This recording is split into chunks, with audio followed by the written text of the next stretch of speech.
안녕하세요. 한 주간의 법조계 이슈와 소식을 한데 모아 전해드리는 로투데이 스페셜 신세아입니다.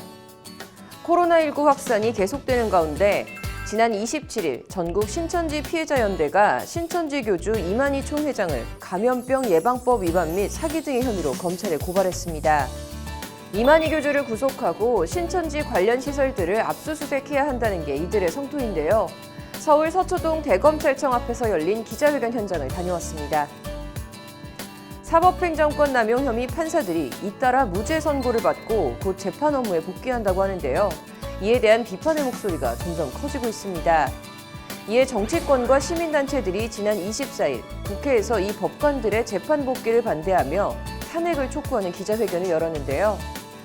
형사사건 피고인으로 법정에 출석했던 법관들의 재판 복귀가 사법부 신뢰를 무너뜨린다고 한 목소리로 주장했습니다. 자세히 보도해드립니다. 그외 법조계 다양한 소식들 이어서 전해드리겠습니다. 코로나19의 급속한 전국 확산 기폭제가 된 신천지 측에서 늦긴 했지만 전체 신도의 명단과 연락처를 제출하기로 오늘 중앙재난안전대책본부와 합의했습니다.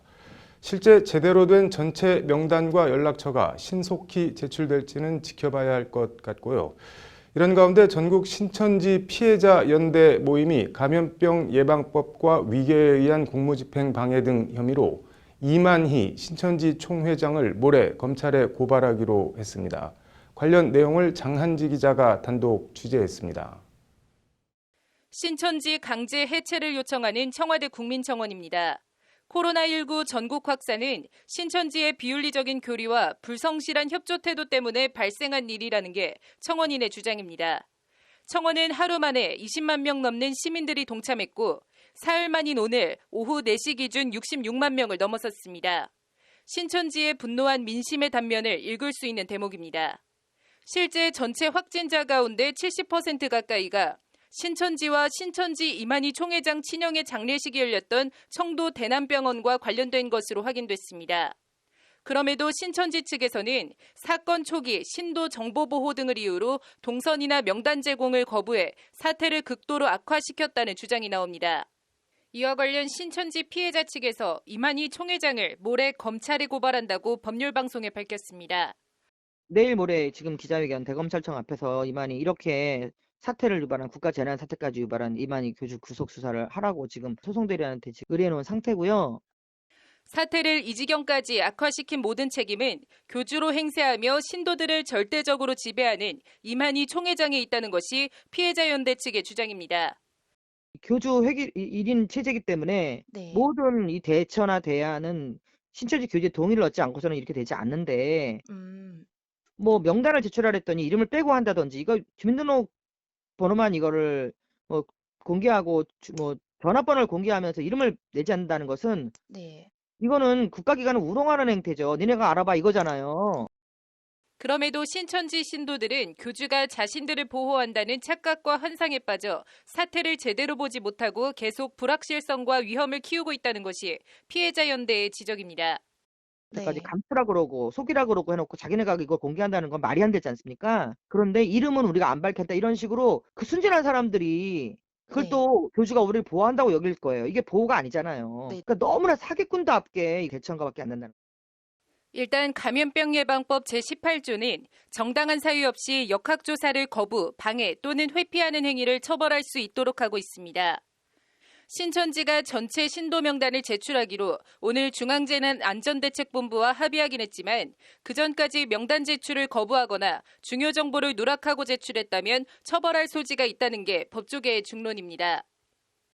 역학조사라는 것이 감염병의 발생 규모와 감염원 추적을 위한 활동을 의미하고요. 이런 역학조사에 대해서 거짓 자료를 제출할 경우에는 2년 이하의 징역 또는 2천만 원 이하의 벌금에 처하도록 규정이 되어 있습니다.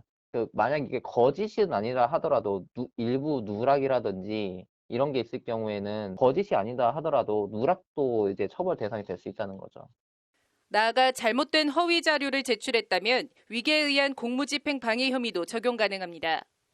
이러한 행위가 감염병 방지를 위한 공무집행을 그러니까 거짓으로서 방해한 것이 되기 때문에 형법상 위계에 의한 공무집행방해죄가 성립할 여지가 있습니다. 이렇게 될 경우에는 5년 이하의 징역 또는 1천만 원 이하의 벌금에 처하도록 규정이 되어 있습니다. 중대본은 전체 신천지 신도 규모를 24만 명 정도로 추산하고 있는데 실제 전체 신도와 신천지 교회 등 거점에 대한 정보가 제대로 전달될지도 아직도 미지수입니다. 경기도가 오늘 도 자체 조사를 통해 확인되는 관련 시설이 계속 증가하고 있어 신천지 측이 자발적으로 제공하는 자료를 믿을 수 없다며 경기도 내 신천지 예수교회 부속기관의 대대적인 강제 역학 조사를 단행한 것이 단적인 예입니다. 법률방송은 이와 관련 신천지 측의 입장을 들으려 신천지 서울지사 등의 여러 차례 통화를 시도했지만 입장을 들을 순 없었습니다. 죄송합니다. 귀하의 전화를 연결할 수 없습니다. 다음에 다시 걸어주시기 바랍니다. 전국 신천지 피해자연대 측의 이만희 총회장 고발과 검찰 수사와는 별개로 사태에 조속한 진압을 위해선 이만희 총회장의 신속하고도 정확한 전수자료 제공이 무엇보다 시급해 보입니다. 법률방송 장한지입니다. 신천지 피해자 연대 모임이 오늘 신천지 교주 이만희 총회장을 감염병 예방법 위반 및 특가법상 횡령, 배임 등 혐의로 검찰에 고발장을 접수했습니다. 이들은 신천지 관련 시설을 압수수색하고 행방이 묘연한 이만희 신천지 교주를 구속 수사해야 한다고 목소리를 높였습니다. 이런 가운데 보건소 팀장 등 공무원이 신천지 신도임을 밝히지 않은 상태에서 확진 판정을 받는 일들이 이어지면서 이들에 대한 징계나 법적인 처벌을 놓고 논란이 일고 있습니다. 서울 서초동 대검 앞에서 열린 피해자 연대의 기자회견 현장을 취재한 장한지 기자의 리포트 보시겠습니다. 이만희를 구속하고 수사하라!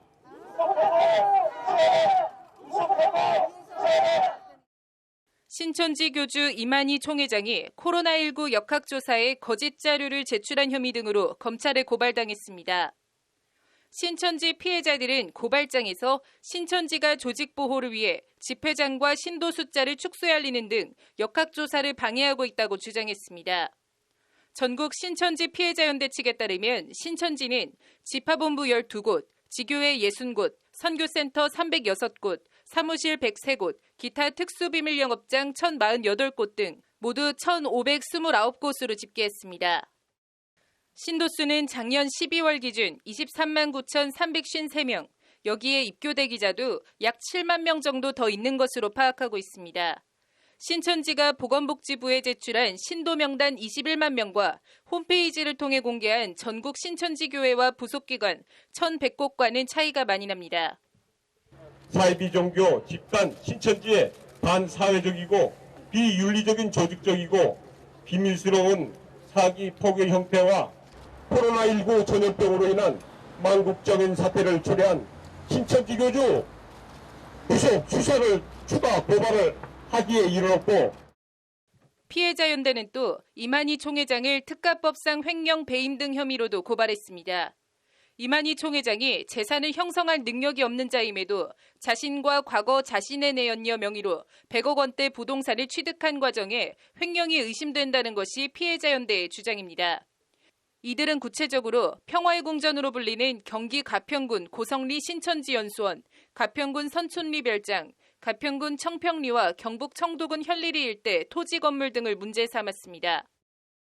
나이가 90세인 교주 신천지 교주 이만희가 벌이고 있는 영생 사기로 인해 신천지 총회 발표 23만 5천 명의 신도와 현재 직접 피해자로 종교 사기로 인한 물질적 정신적 피해를 당하고 있으며, 이들은 또 이만희 총회장의 거처와 신천지 회계장부, 섭외부 공지 등 내부 자료 압수수색과 이만희 총회장의 신병 확보가 시급하다고 목소리를 높였습니다. 만약에 이만희 교주가 코로나 바이러스에 감염된 것이 알려지게 되면 육체 영생 교리에 맞지 않아서 신도들이 이탈할 것을 염려한 신천지에서는 이 사실을 굳고 감추고 있는 것으로 그렇게 판단하고 있습니다. 이만희 교주의 신병을 하루빨리 확보하고, 그리고 이만희 교주가 모두 다 보는 앞에서 투명하게 코로나 바이러스 검사를 받고 피해자연대는 또 비밀 포교를 위해 정체를 감추기 급급한 신천지 신도들의 행태도 도마에 올렸습니다. 실제 대구시 서구보건소 감염예방의학팀장은 대구 집단발병 뒤에도 신천지 신도임을 알리지 않고 방역 업무를 하다 뒤늦게 자가격리에 들어갔고 이후 확진 판정을 받았습니다. 이 때문에 방역 업무 최일선의 서구보건소 직원 중 절반 가까운 50명이 자가격리됐고 서구보건소는 폐쇄됐습니다. 경북 청송교도소 교도관도 지난주 법무부 조사에 신천지 신도라는 걸 밝히지 않은 상태에서 확진 판정을 받았습니다. 이 때문에 청송교도소 교도관 32명이 자가격리됐고 재소사 85명이 독방에 수감되는 등 아닌 밤중에 홍두깨를 맞았습니다. 그럼에도 신천지 신도임을 공개하라는 법적인 근거가 있는 명령이 내려진 것도 아니어서 이들에 대한 해임 등 징계나 감염병 예방법 위반 적용은 사실상 어렵다는 게 법조계의 대체적인 견해입니다. 감염병 예방법상의 어떤 지시는 아니라 하더라도 인사권자가 직무에 따라서는 명령을 내릴 수 있는 거잖아요. 거기에 이제 협조를 하지 않는 거 그런 거에 대해서는 그러니까 내부 징계 같은 건 가능할 수도 있겠어요. 자진 신고라는 그런 게 감염병 예방법상의 어떤 그 역학조사라든지 정보 제공 명령이라든지 이런 거에 기초한 그런 명령이 아닌 이상에는 처벌할 수는 없을 것 같아요. 관련해서 피해자연대는 오늘 기자회견에서 신천지가 겉으로는 협조한다지만 뒤에서는 신도들에게 거짓 행동 강령을 배포하고 있는 등 자신들의 정체성을 감추기 급급하다고 비판의 목소리를 높였습니다. 소재 불명, 연락두절 등은 신천지 신도들뿐만 아니라 이만희 교주에게도 적용되는 말입니다. 검찰 대응이 주목됩니다. 법률방송 장한지입니다. 국가 차원 감염병 대응 역량을 강화하기 위한 감염병 예방관리법, 검역법, 의료법 개정안 등 이른바 코로나 3법이 오늘 오후 국회 본회의를 통과했습니다. 오늘 코로나 3법 처리엔 문희상 국회의장이 마스크를 쓰고 본회의 개의 선언을 하는 진풍경이 벌어지기도 했는데요. 본회의에 앞서 열린 법사위 전체 회의에선 박능후 보건복지부 장관을 출석시켜놓고 정부의 코로나19 대응을 두고 여야가 신경전을 벌이기도 했습니다. 장한지 기자입니다. 국회가 오늘 오후 본회의를 열고 감염병의 예방 및 관리에 관한 법률 일부 개정안과 검역법 일부 개정안, 의료법 일부 개정안, 이른바 코로나 3법을 가결했습니다. 먼저 감염병 예방법 개정안은 코로나19 31번 확진자의 경우처럼 감염병 의심자가 검사나 격리, 입원 치료 등을 거부하면 처벌할 수 있도록 하는 조항을 새로 담았습니다. 검사를 거부할 경우 300만 원 이하의 벌금에 처하도록 했고 감염병 환자로 의심되는 사람이 자가격리나 입원 치료 조치를 위반할 경우엔 1년 이하의 징역 또는 1,000만 원 이하 벌금에 처하도록 했습니다. 개정안은 또 1급 감염병의 유행으로 가격 폭등이나 공급 부족이 발생할 경우 마스크와 손세정제 등 보건복지부 장관이 고시하는 물품과 장비, 의약품의 수출을 금지하도록 했습니다. 이를 위반하면 5년 이하의 징역 또는 5천만 원 이하의 벌금 처벌 조항도 마련했습니다.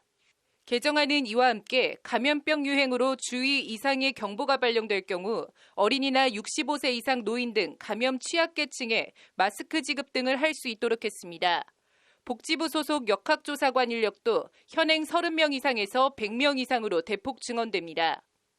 개정안은 약사 및 의료기관에서 의약품을 처방, 제조할 때 환자의 해외 여행력 정보를 의무적으로 확인하도록 하는 내용도 담았습니다. 이런 내용들을 골자로 하는 감염병 예방법 개정안은 재석 237명 중 찬성 235명, 기권 2명으로 통과됐습니다. 감염 상황 전반에 대한 감시 체계를 마련하는 것을 골자로 하는 의료법 개정안은 재석 237명 중 찬성 237명, 만장일치로 통과했습니다. 의료법 개정안에는 의료기관 내 환자, 보호자 또는 의료기관 종사자를 위한 감염 감시 체계를 새로 마련해 국가적 대응 체계를 강화하는 내용이 담겼습니다. 검역법 개정안은 감염병이 유행하거나 유행할 우려가 있는 지역에서 온 외국인이나 그 지역을 경유한 외국인의 입국 금지를 복지부 장관이 법무부 장관에 요청할 수 있도록 하는 내용을 담고 있습니다. 검역법 개정안도 재석 234명 가운데 단 한 명의 반대도 없이 만장일치로 통과됐습니다. 국회는 코로나 3법의 통과로 국가 차원의 감염병 대응 역량을 강화하고 최근 코로나19로 인한 국민의 불안을 덜어줄 수 있을 것으로 기대된다고 밝혔습니다. 한편 오늘 코로나 3법 처리엔 여야 의원들이 모두 마스크를 쓰고 본회의장에 입장한 가운데 문희상 국회의장도 마스크를 쓰고 개회를 선언하고 회의를 진행하는 진풍경이 벌어졌습니다. 본회의에 앞서 열린 법사위 전체 회의에선 코로나 3법을 처리한 뒤 박능후 보건복지부 장관을 출석시켜놓고 정부의 코로나19 대응을 두고 여야 의원 간에 신경전이 벌어지기도 했습니다. 주광덕 미래통합당 의원은 코로나19 확진자가 이렇게나 많이 나오기 전에 질병관리본부에서 정부 측에 중국 전역에 대한 입국 제한이 필요하다고 요청했는데 정부 측에서 지금은 아니다라고 한 것이 사실이냐고 따져 물었습니다. 이에 박 장관은 질병관리본부에서 중국 전체에 대해서 입국 금지를 요청한 적은 없다고 해명했습니다. 정부가 코로나19 사태 확산 책임을 신천지에 미루는 듯한 태도도 도마에 올랐습니다. 장제원 미래통합당 의원은 정부가 특정 집단의 문제였다, 중국을 방문한 우리 국민들의 문제였다 이런 식으로 말하는데 우리 국민들의 정서와는 정면으로 배치되는 그런 발언을 한 데 대해서 무척이나 안타깝다며 우리 국민들이 왜 이렇게 분노하는지 그 지점을 생각해봐라 라고 목소리를 높였습니다. 대통령의 진정성 있는 사과를 촉구하는 목소리도 나왔습니다. 대통령께서 국민들에게 최선을 다했지만 이렇게 된 거 죄송하다, 미안하다 이 정도는 말씀을 해줘야 국민들이 위로를 받는다라는 게 박지원 민주통합 의원 모임 의원의 말입니다. 여당인 더불어민주당 김종민 의원은 이번 코로나19 사태는 정치적 사건이 아닌 보건 안전 사건이다. 지금은 힘을 모아서 위기를 극복해야 할 시점이라며 정부가 잘한 것, 잘못한 것이 있는데 함께 마음을 하나로 모아서 이 문제를 극복하는 역할을 국회가 해야 한다고 읍소했습니다. 법률방송 장한지입니다. 네, 법무부 직원에 이어 코로나19 담당 업무를 하던 전주시 공무원이 또 숨졌다고 합니다. 코로나19로 사망하면 생명보험에선 어떻게 인정이 될까요? 20플러스 신세아 기자와 얘기해 보겠습니다. 신 기자, 전주시 공무원이 사망했다고 하는데 원인이 밝혀진 게 있나요? 전주 완산경찰서에 따르면 네. 전주시 총무과 소속 7급 공무원인 43살 A씨가 네. 이제 오늘 새벽 1시 11분쯤 자택에서 쓰러져 있는 것을 아내가 발견했다고 합니다. 네. A씨는 119 구급대에 의해서 인근 병원으로 옮겨지긴 했지만 네. 이제 새벽 2시쯤에 숨졌다고 합니다. 네. A씨는 코로나19 비상체제로 이제 돌아가면서 과로사한 게 아니냐 이런 추정이 나오고 있는 건데요. 네. 지난 20일 전주에서 이제 두 번째 확진자가 나오면서 전주시 전체가 코로나19 비상체제로 바뀐 이후에 네. 매일 밤 10시를 넘어서 퇴근을 했다고 합니다. 네. 숨지기 전날도 밤 11시쯤 근무를 마치고 이제 귀가한 뒤에 코로나19 비상 상황 때문에 업무가 늘어 힘들다라고 토로한 것으로 전해져서 안타까움을 더 주고 있습니다. 네. 경찰은 A씨의 정확한 사망 원인을 밝히기 위해서 국과수에 부검을 의뢰할 예정이라고 합니다. 네. 코로나19 확진자가 큰 폭으로 늘고 있는데 사망할 경우 보험 같은 거는 어떻게 되나요? 그런데? 일단은 이제 재해 사망인지 일반 사망인지부터 살펴봐야 하는데요. 네. 생명보험에서는 이제 사망을 재해 사망 그리고 일반 사망으로 구분을 해서 다르게 보장을 하고 있습니다. 네. 일반적으로 이제 이 재해 사망 보험금이 네. 일반 사망 보험금의 2배 이상 높다고 하는데요. 네. 일단 이 일반 사망은 말 그대로 이제 모든 사망에 의해서 보장을 해줍니다. 네. 조금은 특이하게 2년이 지나고 난 자살까지도 보장을 해주고 있고요. 네. 재해 사망의 경우에는 이제 급격하고 우연적인 외래 사고로 사망 시에 보장을 해줍니다. 네. 이제 특이한 전염병 그리고 혹은 우울증으로 인한 자살에 대해서도 보장을 해주고 있는 건데요. 네. 이 생명보험 표준 약관에는 이제 보험에서 보장하는 여러 재해 중 하나로 감염병 예방법 제2조 제2호에서 규정하고 있는 감염병을 명시해놓고 있습니다. 네. 지난 1월 개정 시행된 해당 조항을 보면은 제1급 감염병 이제 17종에 에볼라, 사스 등과 함께 코로나19도 이제 포괄하는 신종 감염병 증후군이 포함이 되어 있습니다. 네. 즉 코로나19로 인해서 사망하게 될 경우에는 이제 생명보험에서 재해 사망으로 인정될 수가 있다는 뜻입니다. 그러면 뭐 코로나19로 사망할 경우 재해 사망에 해당하는 생명보험금을 받을 수 있다는 얘기네요? 네, 그게 또 그렇지만은 않은데요. 네. 감염병 예방법은 개정이 네. 됐는데 이제 이 개정된 법에 맞춰서 이 생명보험 표준 약관이 변경이 되지 않았기 때문입니다. 네. 이제 개정 전에 이 감염병 예방법의 법정 감염병 분류 체계에서는 이 코로나19를 포함하는 이제 신종 감염병 증후군이 포함이 돼 있지가 않은 건데요. 네. 일단은 이 감염병 예방법 개정 시행 전에 생명보험을 가입한 고객은 네. 이제 코로나19로 사망을 한다고 해도 재해 사망이 아닌 일반 사망으로 간주가 됩니다. 네. 그렇기 때문에 가입 당시 생명보험에 이제 코로나19가 포함되어 있지 않아서 이렇게 되는 건데요. 네. 올해 감염병 예방법 개정과 시행 이후 가입한 고객의 재해 사망 인정 여부도 사실 좀 불투명한 상황입니다. 네. 이제 개정된 감염병 예방법에는 코로나19가 포함은 돼 있지만 네. 이 생명보험사들이 표준약관에서 말하는 감염병 분류는 코로나19가 포함되지 않았던 이 개정 전에 감염병 예방법 제2조 제2호를 말하는 것이라고 이제 주장을 할 수가 있기 때문인데요. 네. 이제 이렇게 된다면은 이제 콜레라, 장티푸스, 피라티푸스, 세균성 이질, 장출혈성 대장균 감염증, A형 간염 등 6종만 이제 생명보험 표준약관상 재해 사망에 해당하는 감염병에 포함이 됩니다. 네. 이제 김덕 법률사무소 중견 변호사의 말을 한번 직접 들어보시죠. 네. 문제는 코로나19 사태로 감염병 예방법을 개정을 하면서 이 제2조 제2호의 내용이 변경이 되었는데 생명보험 표준약관에서 말하는 제2조 제2호가 법 개정 전의 내용을 의미하는가 아니면 개정 후의 내용을 의미하는가가 불분명해졌다는 것인데요. 지금 상태에서는 좀 어려운 면이 있고요. 대책 마련이 필요할 것 같은데 어떻게 해야 될까요? 아무래도 재해 사망으로 인정받지 못하면 이제 그만큼 보험금 지급이 좀 덜 되기 때문에 네. 고객 입장에서는 불이익을 받게 되는 거기 때문에 뭔가 해결책은 좀 필요한 상황입니다. 네. 이에 법 개정 취지에 맞춰서 생명보험 표준 약관에서 지칭하고 있는 이 감염병 예방법 제2조 제2호가 개정된 감염 예방법 제2조 제2호 제1급 감염병을 지칭하는 것임을 명확히 좀 할 수 있도록 이 생명보험 표준 약관을 고쳐야 한다는 게 전문가들의 이제 지적인데요. 네. 더불어 장티푸스, 또 A형 간염 같은 개정 전 법 제1군 감염병은 개정된 법에서는 제2급 감염병으로 이제 재분류가 됐는데 네. 이 또한 이제 재해 사망에 기존처럼 포함이 되도록 표준 약관을 좀 손봐야 된다 이런 지적도 있습니다. 네. 표준 약관 개정 전이라도 이제 혼선 방지와 소비자 이익을 위해서 네. 좀 금융 당국이 이와 관련된 유권 해석을 좀 내리고 이를 통해서 표준 약관 개정으로 이어지도록 이제 해야 한다는 게 전문가들의 의견입니다. 네. 법이 달라졌으니까 약관도 법 취지에 맞게 바뀌는 게 맞는 것 같네요. 오늘 잘 들었습니다. 신천지 피해자연대가 교주 이만희 총회장을 감염병 예방법과 횡령 배임 등 혐의로 고발한 사건을 검찰이 수원지검 형사 6부에 배당하고 본격적인 수사에 착수했습니다. 고발 하루 만에 신속한 사건 배당과 수사 착수입니다. 검찰은 이번 수사 목적은 코로나19 확산 방지라는 입장을 밝혔는데 앞으로 수사 방향과 이만희 총회장 구속 가능성 등을 짚어봤습니다. 장한지 기자입니다. 검찰이 신천지 피해자들이 이만희 총회장을 고발한 사건을 수원지검 형사 6부에 배당하고 수사에 착수했습니다. 앞서 전국 신천지 피해자연대는 서울 서초동 대검 앞에서 기자회견을 열고 이만희 총회장을 감염병 예방법 위반 등 혐의로 고발했습니다.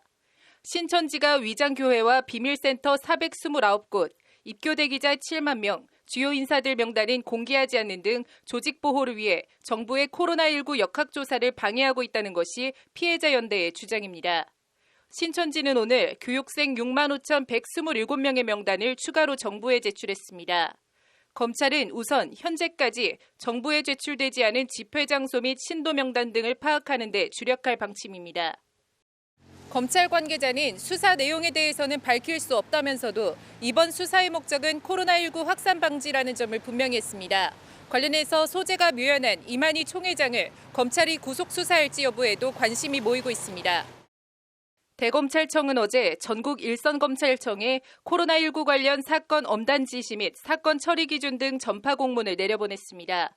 역학조사와 관련해 대검은 행정기관의 역학조사 거부나 방해, 거짓 진술, 거짓 자료 제출 등을 엄단하라고 지시했습니다. 더불어 조직적, 계획적으로 역학조사를 거부하는 등 정부 방역 정책에 대한 적극적 방해에 대해선 구속수사하라고 주문했습니다. 방역 조치의 실효성을 확보하고 방역 당국의 행정력을 방해하는 행위에 대해 엄정한 대처가 필요하다는 것이 대검 관계자의 설명입니다. 대검은 이를 위해 코로나19 관련 법률 적용표 자료도 일선 검찰청에 전달했습니다. 법조계에선 어제 대검 조치를 두고 사실상 신천지 수사, 특히 이만희 총회장을 겨냥한 것 아니냐는 해석이 나오고 있습니다. 사실은 그걸 염두에 두고 한 것 같아요. 법이라는 게 뭐 어느 특정인을 가지고 표적 수사하면 안 되는데 워낙 사회적 그 파급력이 크다 보니까 국가의 공무집행을 방해한 게 관련해서 신천지 피해자연대는 어제 고발장을 접수하며 신천지를 총괄하는 섭외부가 교인들에게 내렸다는 공지를 공개했습니다. 신천지 신도임이 오픈된 사람은 그날 예배 안 갔다라거나 거기 말고 다른 데서 예배 드렸다는 식으로 대구 신천지교회 방문 사실에 대한 거짓말을 지시하는 내용입니다. 그 밖에 신천지 신도라고 의심받는 사람은 내가 코로나 걸렸으면 좋겠냐라고 대답하라는 등 구체적인 거짓, 허위 진술 지침을 하달했다는 것이 피해자연대의 주장입니다. 법조계에선 이런 주장이 사실일 경우 조직적 은폐와 역학조사 방해의 책임을 물어 이만희 총회장의 구속 가능성을 높게 보고 있습니다. 신천지가 그야말로 그냥 피해만 당한 건지 아니면 그렇게 확산되는데 일부 잘못한 게 있는지는 따져봐야 되겠지만 당연히 만일에 교회 차원에서 하지 말라고 하거나 뭐 이런 지시가 있다면 당연히 거기에 해당되겠죠. 구속수사요? 그렇죠. 반면 허위 진술 유도나 자료 누락 등의 책임을 바로 이만희 총회장에 묻기는 힘들 수도 있다는 반론도 있습니다. 이만희 총회장의 인지나 개입, 지시 여부 등에 대한 입증이 선행돼야 한다는 겁니다. 명단이 다르다고 해갖고 바로 유죄로 볼 수는 없지. 왜냐하면 뭐 숫자가 많고 하기 때문에 숫자를 산정하는 데서 서류 오류도 있을 수도 있고 그다음에 고의로 했을 수도 있고 또 거기에 이만희가 관여했을 수도 있고 안 했을 수도 있고. 검찰은 이만희 총회장 고발 사건을 수원지검에 배당하며 사안의 중대성이 크다고 했습니다. 고발장엔 이만희 총회장과 과거 내연녀의 100억 원대 부동산 취득, 횡령 배임 혐의도 포함되어 있어 이만희 총회장의 치부가 이번 수사로 드러날지도 주목됩니다. 법률방송 장하지입니다. 코로나19 확산 주요 원인과 관련해 중국에서 들어온 한국인이었다고 국회에서 발언해 논란을 빚은 박능우 보건복지부 장관이 검찰에 고발됐습니다. 앵커 브리핑입니다. 박 장관을 고발한 주체는 시민단체 서민민생대책위원회입니다. 이들은 박 장관을 허위사실 유포에 의한 명예훼손과 직무유기 등 혐의로 서울중앙지검에 고발했다고 오늘 밝혔습니다. 박능우 장관이 코로나19 확산 원인이 명확하게 드러나지 않았는데도 우리 국민이 바이러스의 숙주인 것처럼 표현했고 국회에서 거짓 증언을 해 국민을 기만했다는 것이 서민민생대책위원회의 고발 사유입니다. 앞서 박 장관은 그제 국회 법제사법위원회 전체회의에서 코로나19 확산 사태와 관련해 가장 큰 원인은 중국에서 들어온 한국인이었다. 애초부터 중국에서 들어온 우리 한국인이라는 뜻이라고 말해 거센 논란을 불러일으켰습니다. 이에 야당은 코로나19 주무부처 장관이 코로나19 확산을 우리 국민 탓으로 돌리는 있을 수 없는 행태를 보이고 있다고 강하게 비판했습니다. 박 장관은 비판 여론이 거세지자 모든 중국인에 대한 입국 제한 금지 조치와 관련한 질문에 중국인이 감염됐을 수도 있지만 우리 국민도 감염됐을 수 있기에 모두를 막는 것은 실효성이 없다는 취지로 답한 것이다 라는 취지로 해명했지만 논란은 수그러들지 않았습니다.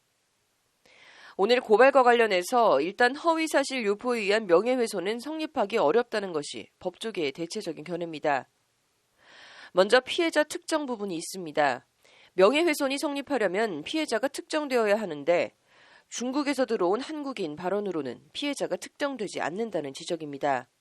피해자가 특정된다 해도 박 장관이 타인의 명예훼손 의도를 가지고 해당 발언을 한 것으로 보기는 어렵습니다. 나아가 발언 자체도 대상자의 사회적 평가나 위신을 저해했다고 보긴 어렵습니다. 직무유기도 성립하지 않는다는 게 법조계의 중론입니다. 직무유기가 성립하려면 당연히 해야 할 의무를 다하지 않아야 하는데 결과적으로 코로나19가 전국적으로 확산되긴 했어도 이를 박 장관이 할 일을 하지 않은 중대한 과실이나 고의가 있어 그렇게 됐다고 보긴 힘들기 때문입니다. 결국 정치적 고발 아니냐는 것이 변호사들의 대체적인 의견입니다. 박 장관의 발언도 그렇고 앞서 이인영 더불어민주당 원내대표도 25일 고위 당정청 협의 결과를 설명하며 대구 봉쇄 발언을 해 큰 반발과 함께 한바탕 홍역을 치렀습니다. 논란이 커지자 이 원내대표는 그제 국회에서 열린 최고위원회에서 코로나19 감염 차단을 의미하는 말이지만 용어 선택에 부주의했다. 적절치 못한 표현으로 심려를 끼쳤다고 사과했습니다. 박 장관 발언도 그렇고 이인영 원내대표 말대로 단순 부주의라고 하더라도 부적절한 발언으로 필요없는 소모적 논란을 초래하고 야당의 공격의 빌미를 주는 그 자체가 실력 아닌가 합니다. 그렇다고 그걸 또 공격 소재로 삼아 발언 맥락이나 취지는 거두절미하고 정치적으로 이용하는 것도 당연히 바람직하지도 않고 보기도 좋지 않습니다. 코로나19라는 위기 극복을 위해 합심해야 할 때가 아닌가 싶습니다. 앵커 브리핑이었습니다.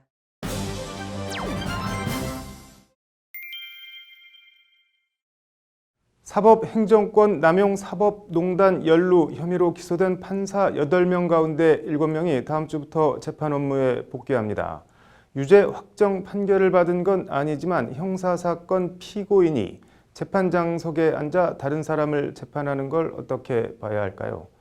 관련해서 오늘 국회에선 이들 사법농단 연루 판사들의 재판 복귀를 규탄하며 법관 탄핵을 촉구하는 기자회견이 열렸습니다. 어떤 사람들이 어떤 목소리를 냈는지 현장을 장한지 기자가 취재했습니다. 기자회견 참가자들은 먼저 사법행정권 남용 혐의로 재판이 넘겨진 현직 판사들에 대한 잇따른 법원 무죄 판결을 강한 어조로 성토했습니다. 앞서 서울중앙지법은 지난 13일 정은호 게이트 사건 영장 유출 등 혐의로 재판이 넘겨진 신광열, 조희연, 성창호 현직 부장판사 3명에 대해 모두 무죄를 선고했습니다. 또 부당하게 재판에 개입한 직권남용 혐의로 기소된 임성근 서울고법 부장판사 역시 지난 15일 1심에서 무죄를 선고받았습니다. 재판에 개입한 사실관계는 인정되지만 재판에 개입할 권한은 애초 그 누구에게도 없기 때문에 남용할 직권 자체가 없어 직권남용죄가 성립하지 않는다는 게 1심 재판부의 무죄 선고 사유입니다. 이번 사법농단 사건은 지난 정권의 국정농단 사건에 버금갈 만한 그런 헌법유린이고 법관의 이름으로 법관의 지위를 이용해서 법과 정의를 유린한 사건이라고 할 수 있습니다. 그럼에도 불구하고 1심 법원에서 관행이니 또는 법률에 위반된 것이 없다라는 그런 명분으로 무죄 판결이 기자회견 참가자들은 특히 재판에 개입한 건 위헌적 행위지만 직권남용죄는 성립하지 않는다는 재판부 법리 판단에 거듭 비난의 목소리를 높였습니다. 참으로 참담한 심정입니다.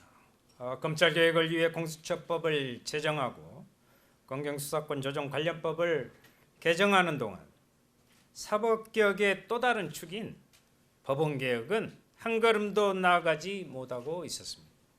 아니, 오히려 후퇴하고 있습니다. 이런 가운데 법원은 사법행정권 남용 혐의로 기소된 판사 8명 가운데 7명의 법관을 다음 주부터 순차적으로 재판 업무에 복귀시킵니다. 대법원은 형사 판결이 확정되기까지 경우에 따라 상당한 기간이 소요될 수 있어 바람직하지 않다며 이같이 전보했습니다. 이에 대해서도 기자회견 참가자들은 매우 부적절한 처사라고 한 목소리로 비판했습니다. 재판 업무에서 배제됐던 법관들이 재판 업무에 복귀하는 상황이 벌어지고 있습니다.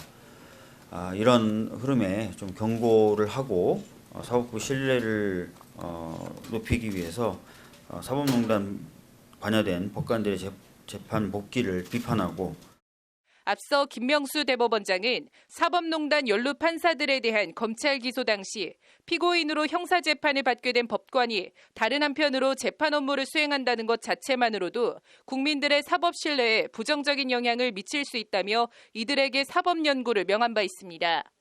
그때와 지금이 달라진 게 뭐냐는 것이 기자회견 참가자들의 지적입니다. 이들은 나아가 무죄를 선고한 재판부조차 위헌적 행위임을 명시한 만큼 사법농단 연루 법관들을 탄핵해야 한다고 강조했습니다. 위헌적 재판 개입은 있지만 직권남용으로 형사처벌은 할 수 없다는 재판 개입 사건 1심 판결은 국회가 해야 할 일이 무엇인가를 명확하게 보여줍니다. 첫 번째로 법관 탄핵입니다. 헌법 위반은 명백한 법관의 탄핵 사유인 만큼 국회에는 재판 개입과 사법농단으로 사법 신뢰를 무너뜨린 법관들에 대한 탄핵 소추에 나서야 합니다.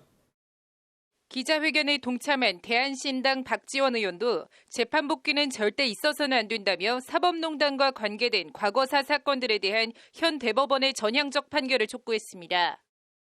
이건 어떤 경우에도 재판에 복귀를 해서는 안 된다고 생각합니다.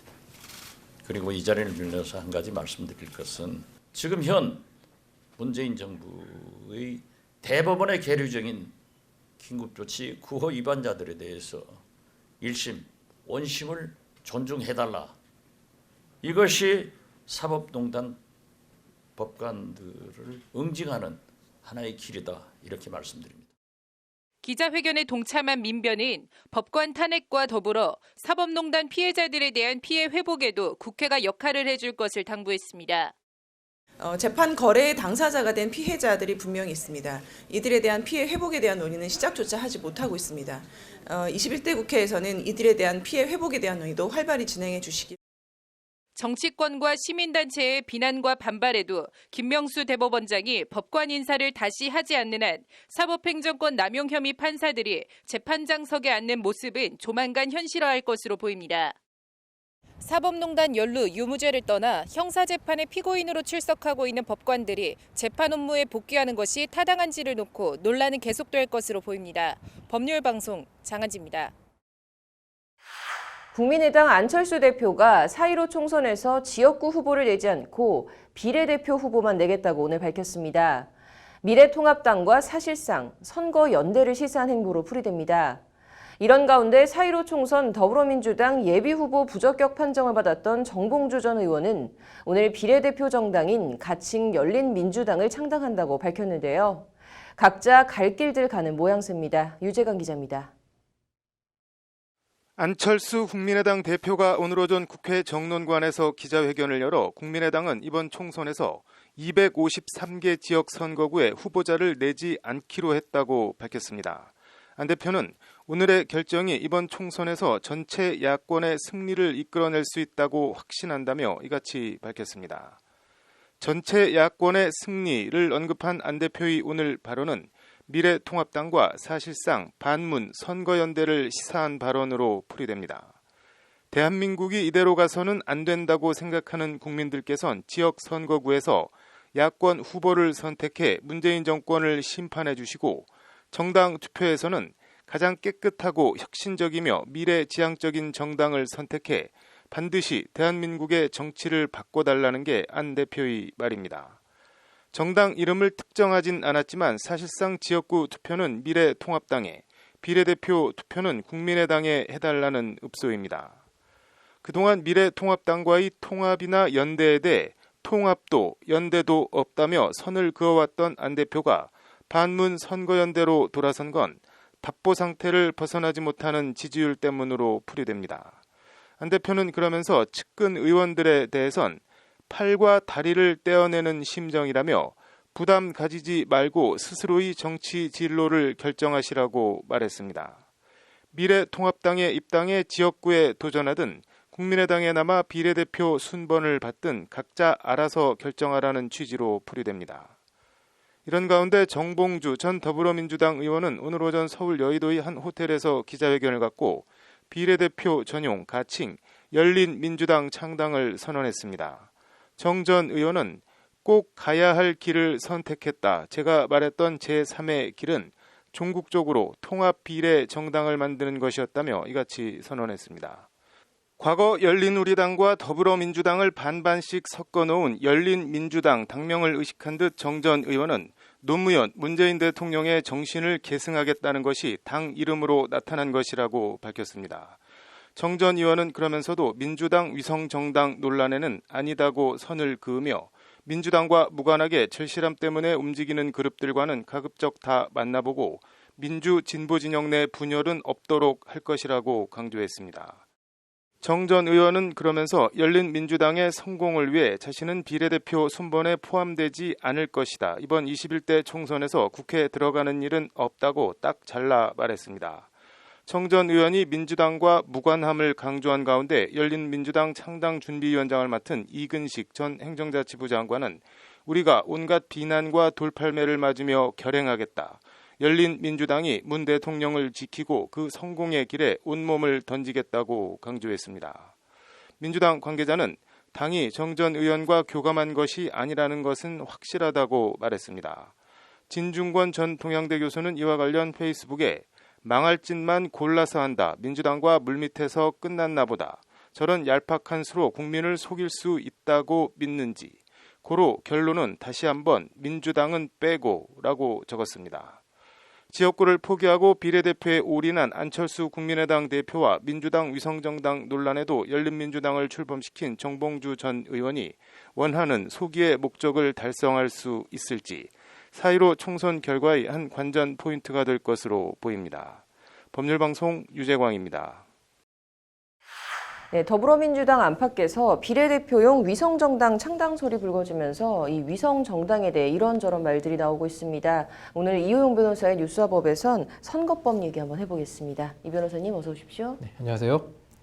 네, 오늘 지금 계속해서 여당의 소위 이 밀실회동으로 좀 시끌시끌합니다. 네, 오늘 지금 모 일간지에서 단독 보도가 나온 게 이제 이슈가 된 거예요. 네. 더불어민주당의 핵심 인사 5명, 뭐 윤호중 총장, 전해철 의원 같은 사람들이 지난 26일에 그 서울 마포구 소재의 한 음식점에서 회동을 가지고 이제 그 미래한국당이죠. 그 지금 현재 미래통합당의 위성정당에 대응하기 위해서 이제 민주당에서도 위성정당을 만들기로 합의를 했다. 라고 이렇게 단독 보도가 나온 거예요. 이제 그것에 대해서 이제 뭐 야권에선 지금 막 다 들고 일어났고 심지어 이제 더불어민주당 내부에서도 이건 아니다. 이런 식으로 가면 안 된다라는 얘기들이 지금 나오고 있는 상황인데 뭐 그 뉴스에 대해서 오늘 오후에 이제 계속적으로 이에 대한 해명 이제 기사들이 나오고 있는 것을 보면 일단 그러한 합의는 없었다. 이제 윤호중 사무총장이 이제 그 선거대책위원회 회의 이후에 기자들에게 밝힌 거를 보니까 이제 저녁 식사 자리에서 통합당이 정치개혁을 무산시키고 어떤 그런 자당의 의석 욕심을 위해서 민심을 도둑질하는 행위를 자시할 수 없는 거 아니냐.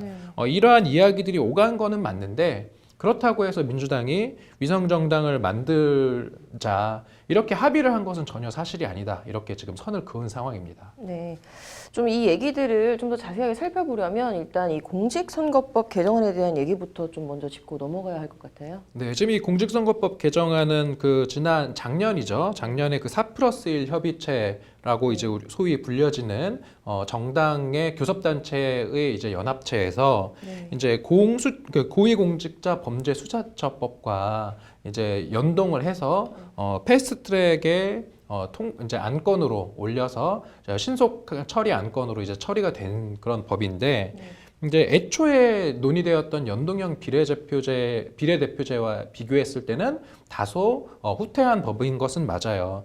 그래서 그 연동이 되는 연동률을 이제 의석수를 30석으로 제한을 해서 이제 준연동형 비례대표제라고 이제 명칭이 되어 있고요. 실제로 그래서 현재 그 비례대표 47석 중에 이제 30석만 연동형이 되는 거고 그다음에 17석은 기존에 하던 대로 이제 이렇게 지금 디자인이 되어 있는 상황이죠. 네.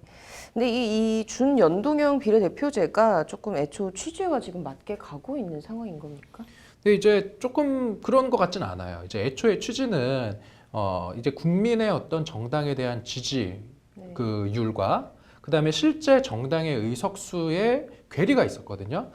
기존의 그런 단순 다수제 소선거구제 방식대로 하면 실제로 국민들은 이렇게 이제 군소 정당들에 대한 지지율도 상당히 꽤 나오는데 실제 그런 군소 정당이 우리 가지는 의석수는 그보다 훨씬 적고 반대로 지금 민주당과 현재 미래통합당 같은 양당 거대 양당 같은 경우는 실제 지지율보다는 의석수가 훨씬 많거든요. 그래서 이런 어떤 국민의 지지율과 의석수의 차이를 좀 줄이고 좀 국민의 어떤 소수의 어떤 의견이 좀 국회에 더 반영이 되는 그러한 어떤 다원주의적인 민주주의를 우리나라에 한번 구현해보자 라는 취지에서 이제 준연동형 비례대표제를 도입을 했는데 지금 이제 구 미래통합당이죠. 자유한국당 시절에 이제 그 준연동형 비례대표제에 의하면 그 한국당과 그당 지금 미래통합당이죠. 미래통합당과 민주당 같은 경우는 의석수가 줄어들 것이 뭐 예상되는 상황이거든요. 그러니까 위성정당을 만들어서 그 줄어드는 의석수를 다시 가져오겠다는 게 이제 지금 현 미래통합당의 공식적인 뭐 행보인 것이고요. 그것에 대해서 이제 민주당도 아니 지금 상대방이 저렇게 룰을 어기면 우리도 해야 되는 거 아니냐라는 얘기들은 나오는데 이게 명분을 얻기는 좀 어렵죠. 아무래도 그 준연동형 비례대표제를 통과시킬 때 민주당이 그때 4+1 협의체의 상대방 파트너들이 있지 않습니까? 뭐 정의당을 비롯한 그러한 정당들과 어떤 약속이었는데 그러한 약속을 지금에 와서 깨는 거는 뭐 쉽지는 않을 것 같습니다. 네. 정의당이 관련해서 지금 이제 헌법소원을 청구했다고 하는데요. 이게 총선 전에 뭐 좀 영향 같은 게 있을까요? 뭐 이제 헌법소원의 내용을 제가 뭐 헌법소원 심판 청구서를 직접 보지는 못했지만 이제 언론에 나온 것을 보니 그 지금 중앙선관위가 그 미래한국당의 정당 등록을 받아줬거든요. 이러한 정당 등록을 이제 수리한 것이 이제 처분이라고 공권력의 행사라고 봤을 때 이러한 중앙선관위가 이제 정당 등록을 받아준 행위로 인해서 자신들의 기본권이 침해되었다라는 것을 이제 이유로 헌법소원 심판을 청구를 했다라고 나오는 것인데 총선 전에 어떤 이런 헌법소원 심판 청구가 받아들여질 가능성은 그렇게 높지는 않을 것 같아요. 이게 지금 좀 일련의 이런 상황들 종합해서 어떻게 보십니까? 뭐 좀 안타깝죠. 이게 어떤 이제 보수 논객이 TV 토론에 나와서 하는 말이 이런 위성 정당을 세우는 것은 묘수 중의 묘수다라는 표현을 하셨어요. 그런데 제가 봤을 때는 이게 과연 진짜 묘수인가? 그러면은 묘수라고 하면은 누구나 그 묘수를 써야 되겠죠. 그런데 그 묘수를 미래통합당 쪽은 쓰고 지금 민주당 쪽은 쓰지 말라라는 어떤 그러한 여론이 형성되어 있는 이러한 상황이 결국은 원인이 현재 그 공직선거법, 정당법의 어떤 허점을 지금 이제 야권의 그런 미래통합당 쪽에서 활용을 하는 것인데 이게 지금 총선을 앞두고 이것을 당장 바꾸지는 못하겠지만 그 이제 이번 국회가 끝나고 다음 국회 때는 여야가 좀 적극적으로 협의를 해서 이러한 어떤 탈법적인 위성정당을 하는 거는 사실 바람직한 건 아니지 않습니까? 그래서 좀 결국은 법을 개정해서 앞으로는 이런 논란이 나오지 않게 해야 된다. 이런 말씀 드리고 싶습니다. 네. 제 생각에도 좀 취지와는 좀 무관하게 흘러가는 것 같아서 좀 안타까운데요. 헌법재판소의 판단이 좀 궁금해지네요. 잘 들었습니다. 검색어로 보는 법조뉴스, 오늘은 코로나19와 전광훈 목사 얘기해 보겠습니다. 신세아 기자입니다.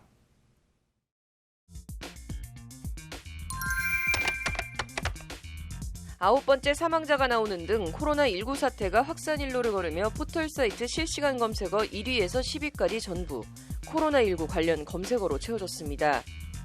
이런 가운데 언뜻 코로나19와 관련 없는 단어가 하나 눈에 들어옵니다. 바로 선거법 위반입니다. 어젯밤 11시쯤 문재인 하야 범국민투쟁본부 대표 전광훈 한국기독교 총연합회 대표회장 목사가 구속된 데 따른 것입니다. 광화문 집회 등을 통해 우파가 200석을 해야 한다는 등의 발언을 해온 전 목사에 대해 법원은 총선을 앞두고 불법 사전선거 운동을 한 범죄 혐의가 소명되고 도주 우려가 있다며 구속영장을 발부했습니다.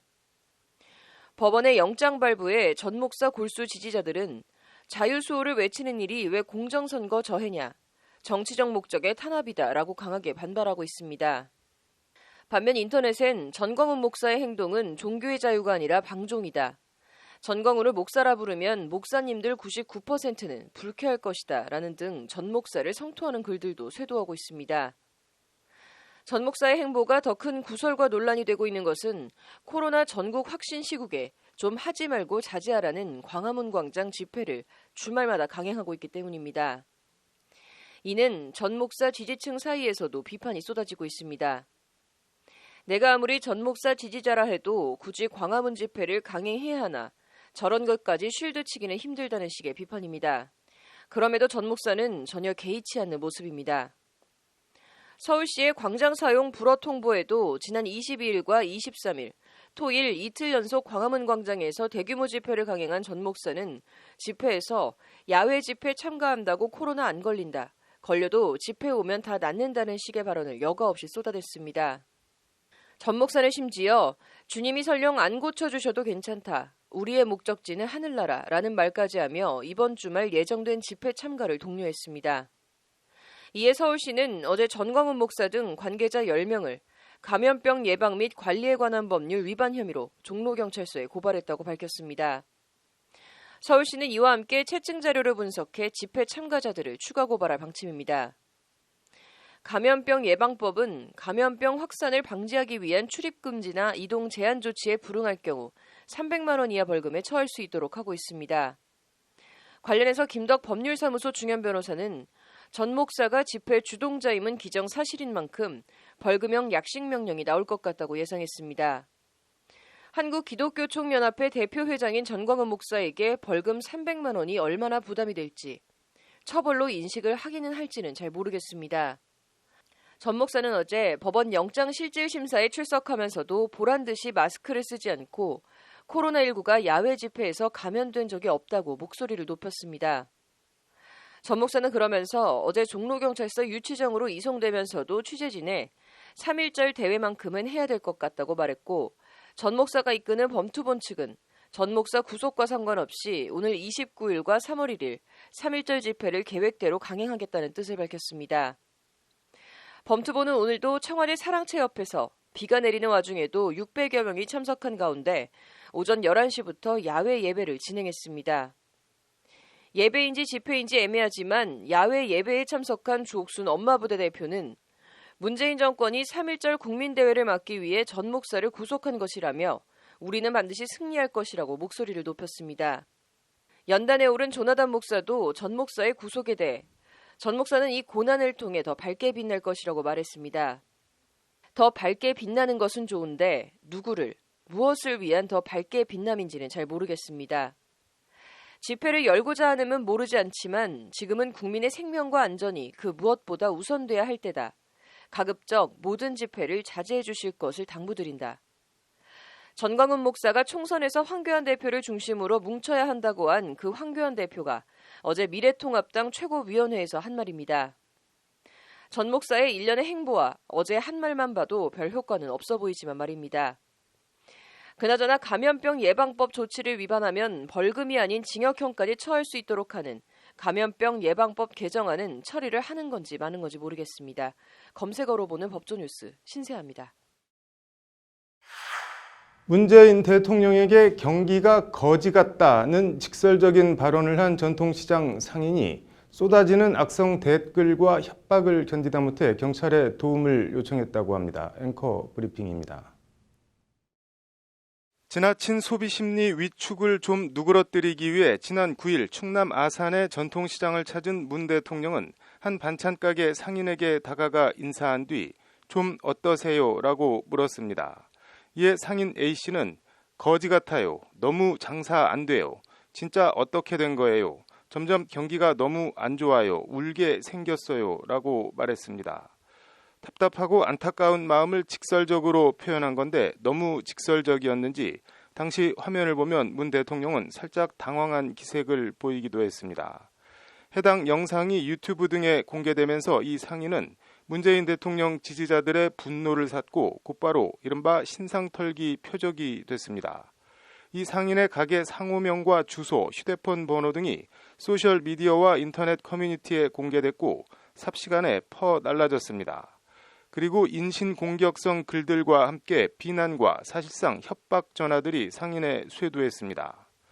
이를 견디다 못한 이 상인은 결국 다수의 성명 불상자를 모욕과 업무방해 혐의로 충남 아산경찰서에 고소했다고 시민단체 시민과 함께가 오늘 밝혔습니다. A씨는 경찰에 신변보호도 요청한 것으로 전해졌습니다. A씨를 향한 악플에는 입에 담기 힘든 욕설이나 소상공인 비하 발언, 위치를 알려주면 찾아가겠다는 등 사실상 협박에 해당하는 표현들도 있다. 밤낮을 가리지 않고 걸려오는 전화와 폭언, 음성 메시지 녹음으로 A씨는 극심한 공포에 시달리고 있다는 것이 시민과 함께의 설명입니다. 이 시민단체는 그러면서 이로 인해 휴대전화로 걸려오는 모든 전화를 받지 못하게 되면서 주문 접수 등 반찬가게 운영에도 큰 장애가 발생하고 있다고 덧붙였습니다. 이 상인에 대한 이런 과도한 비난, 비하는 정치권에서도 논란이 됐습니다. 심재철 미래통합당 원내대표는 18일 국회에서 열린 원내대책회의에서 문 대통령 골수 지지, 문바들의 행태가 가관이다. 장사가 안 돼 어렵다고 한 게 무슨 잘못이냐. 적반하장이 따로 없다. 문바들이 이성을 상실했다고 강도 높게 비판했습니다. 진중권 전 동양대 교수는 페이스북을 통해 예전 이른바 운동권 용어까지 소환하며 문 대통령 지지자들과 임종석 전 대통령 비서실장을 같이 엮어 비판했습니다. 이거 전형적인 NL 코드다. 걔들에게는 시민사회에는 낯설게 느껴지는 개인 숭배 모드가 있다. 옛날 임종석도 의장이 아니라 의장님이라 불렸다. 행사장엔 가마타고 입장하고 사이비 종교 교주라고 할까나라는 게 진전 교수의 말입니다. 기생충 전문가 서민 단국대 의대 교수 같은 사람은 한 종편 방송에 출연해 이런 현상에 대해 친문 지지자들이 보기에 문 대통령은 하늘이다며 반찬가게 사장님이 잘못한 게 맞다고 비꼬았습니다. 경기가 나쁘다는 건 문 대통령 지지자들에겐 비밀이다. 그들은 늘 경기가 좋다고 얘기를 했고 문 대통령도 경제가 좋아지고 있다고 했는데 반찬가게 주인이 그 비밀을 밝혀버린 거다. 이건 죄가 맞다는 게 서민 교수의 일침입니다. 거지 같아요 라는 상인 발언을 둘러싼 논란을 보면서 홍길동이 떠올랐습니다. 아비를 아비라 부르지 못하는. 일부 문 대통령 지지자들에게 거지 같아요 라는 상인 발언이 대통령에 대한 불경이나 무도함으로 비춰졌는지는 잘 모르겠습니다. 다만 이런 식의 반응이 그토록 지지에 맞지 않는 문 대통령에게 어떤 도움이 될지는 모르겠습니다. 무엇보다 문 대통령이 이를 어떻게 생각할지 모르겠습니다.